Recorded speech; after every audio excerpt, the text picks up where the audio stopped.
baphumele ebuningi kutobungata impilo yemlingisi lodlala inzima libalekile kule mboni. Patric Shai bekangumlingisi aphinze abe ngumcondzisi. Undlule emhlabeni ngamhlati nge-22 kule nyanga ekhaya lakhe eDobsonville eSoweto. Shai watakhala letvume kumabonakudze njengemlingisi kumidlalo yakumabonakudze lefake ikhatsi iGenerations, Soul City, uzalo kanye naleminye. Lebe basebenza naye bamchaze njengemutfu lobekawutsandza umsebenti wakhe. He was not afraid to be the target so that we can rise. He allowed us to stand tall.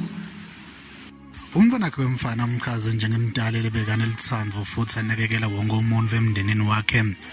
Usuta ukhunjula ngelitsandvo bekanalo. We will recall our splendid years we spent with you and remember you with our endless love. Indvuna elitiko letemidlalo ubuciko nemasiko nathi mthethwa uthi lelive lishaqeke kakhulu ngekudlula emhlabeni kwaShai. Mvuna mthethwa uthi lelive lilahlekelwe lisotsha ledlala inzima libalekile kulwisaneni nekuhlukunyetwa kwabomake nebantwana.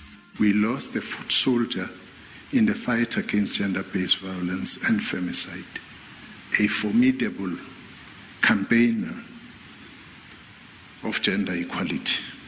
Patric Shai ushiye emhlabeni banvana lababili nemkakhe Patric Shai. Ngimvuselelo lobisi kuTindzaba SABC eJozi.